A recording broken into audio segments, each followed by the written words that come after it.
जी नमस्कार, स्वागत है आपका हमारे चैनल सी टेट अधिगम में। दोस्तों, आज एलपीए के संबंध में, दिसंबर सी टेट केस के संबंध में मैंने आज नीरज जी से बात किया और पता करने का कोशिश किया कि टोकन नंबर जो है हम लोग के एलपीए केस का वो क्या है, क्योंकि आप सभी का बहुत सारा प्रश्न आ रहा था, कमेंट आ रहा था कि एलपीए का सर टोकन नंबर बताएं, टोकन नंबर बताएं।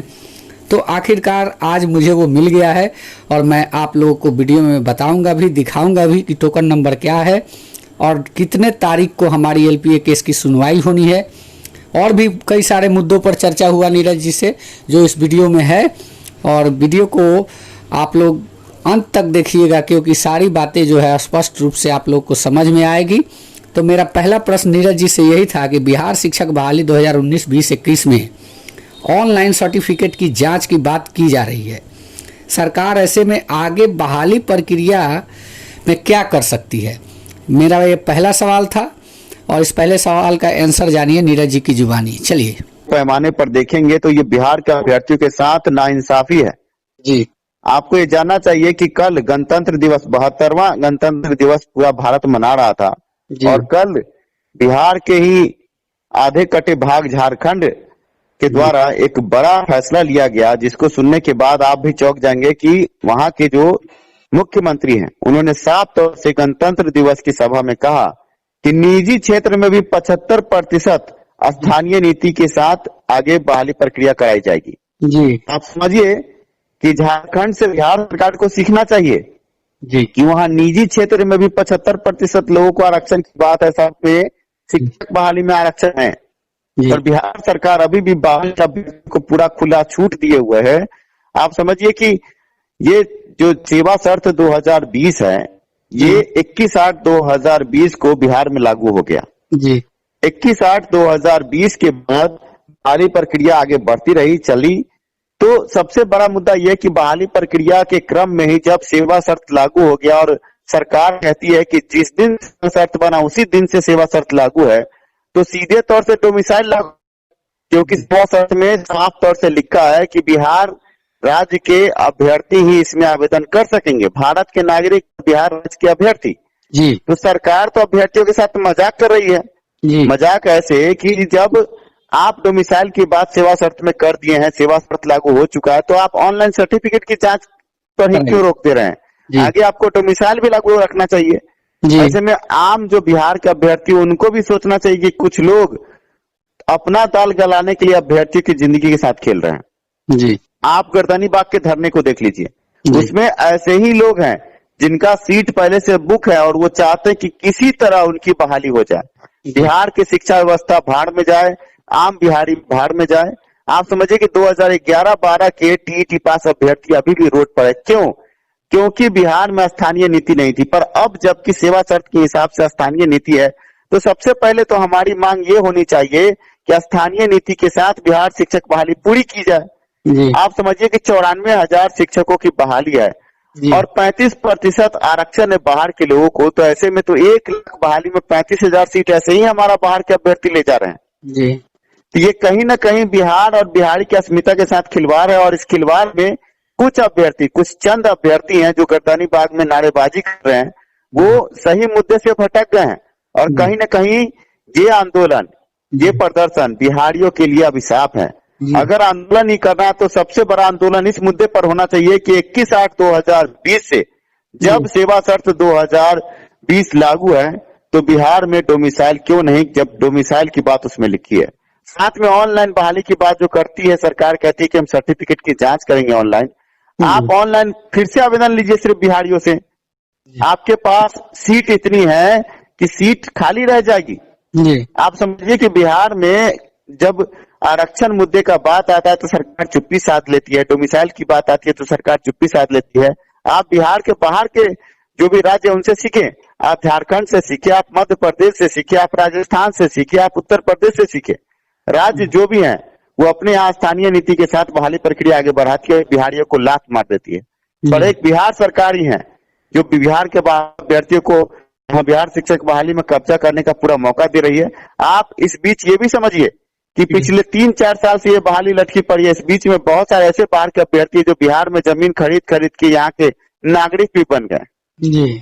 ऐसे में अब उनके सर्टिफिकेट की जांच करके आप उनको बहाली करवा दीजिएगा तो 35% नहीं 50% सीटों पर बिहार के बाहर के राज्यों के अभ्यर्थी का कब्जा है। जी ये बड़ा समस्या है और इस पर बिहार सरकार को गंभीरता से सोचना चाहिए। साथ में अभ्यर्थी जो भी इस ऑडियो को सुन रहे हैं उनको भी सोचना चाहिए।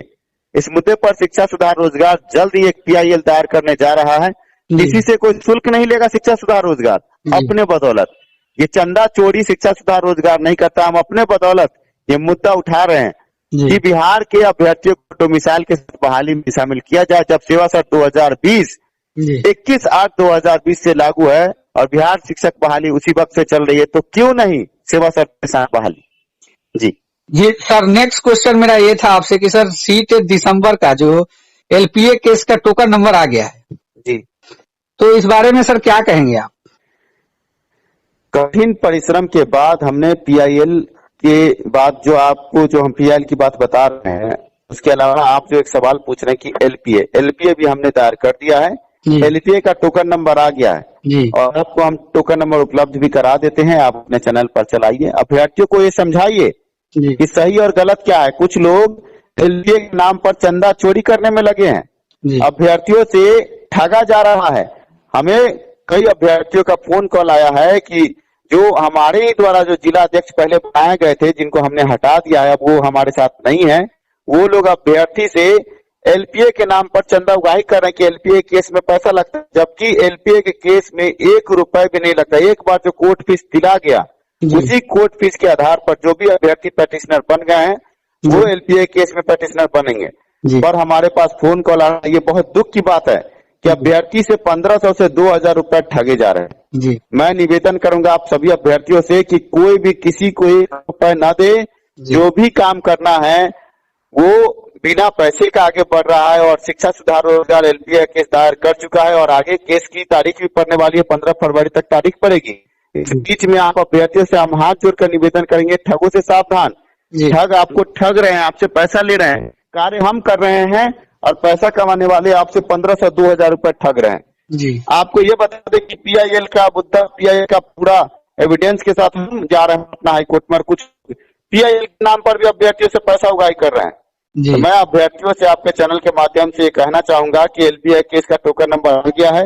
हमारी कठिन मेहनत के बाद अब हम लोग आगे PIL की तरफ बढ़ रहे हैं, पर किसी से कोई पैसा लेने की बात नहीं है। अभ्यर्थियों से निवेदन करेंगे कि कुछ ठग लोग सक्रिय हो गए हैं और आपसे पैसे ही उगाही कर रहे हैं। सोचने वाली बात यह है, जो ठग लोग आपसे पैसा उगाही कर रहे हैं वो भी कहीं ना कहीं अभ्यर्थी हैं। तो जब आपसे पैसा ले रहे हैं तो वो अपना पैसा क्यों नहीं लगा रहे हैं? कहीं ना कहीं लाभ तो उनको भी है ना। जी। तो वो आगे नेता बन करके और मलाई खाने में लगे हैं और आप अभ्यर्थी, गरीब अभ्यर्थी पूरे बिहार के, आप शोषित हो रहे हैं। आप चंदा उगाही आपसे की जा रही है, ये गलत है। मैं आप अभ्यर्थियों से हाथ जोड़कर निवेदन करूंगा, बहुत सारे अभ्यर्थी फजूल का पैसा बर्बाद करते हैं।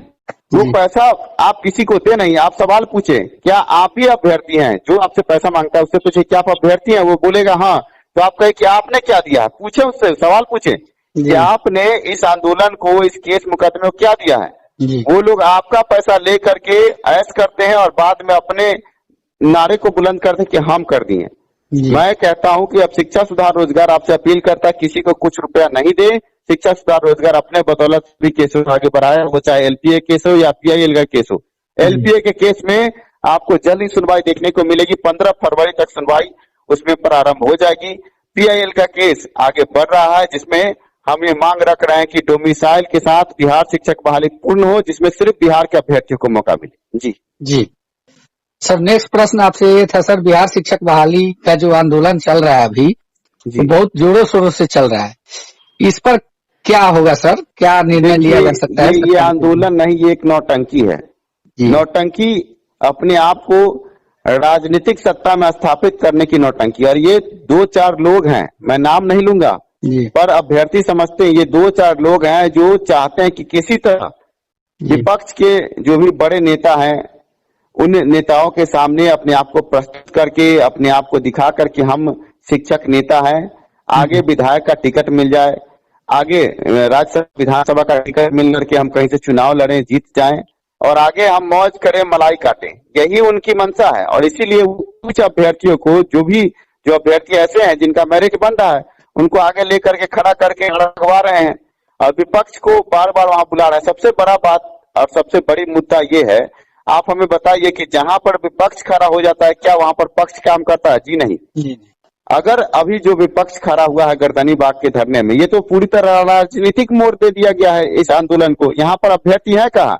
यहाँ तो अब आरजेडी और जेडीयू हो रहा है जी। और आप समझिए कि जब आरजेडी जेडीयू होगा तो कभी भी जेडीयू आरजेडी को देखना नहीं चाह रहा है। और जैसे ही तेजस्वी यादव वहां खड़े हुए उसी दिन ये समझ में आ गया कि अब अभ्यर्थियों की मांग मानी नहीं जाएगी। बड़ी बात यह है कि आपको पक्ष विपक्ष की राजनीति नहीं करनी थी। आप अभ्यर्थी थे, आपको अभ्यर्थी बनकर अपनी बात को रखनी चाहिए थी।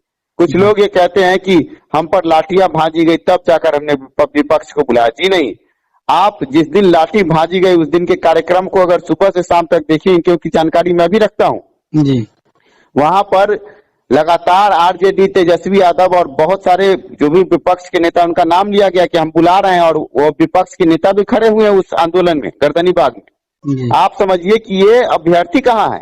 ये तो अब नेता बनने के चक्कर में और कुछ लोग नेतागिरी के चक्कर में आम अभ्यर्थियों की जिंदगी तबाह कर रहे हैं। बड़ा मुद्दा तो मिसाइल होना चाहिए, कोई कुछ नहीं बोलता। बड़ा मुद्दा ये होना चाहिए कि ऑनलाइन तरीके से फिर से आवेदन लिया जाए जिससे फर्जी अभ्यर्थी बाहर हो जाए, ये भी कोई कुछ नहीं बोलता।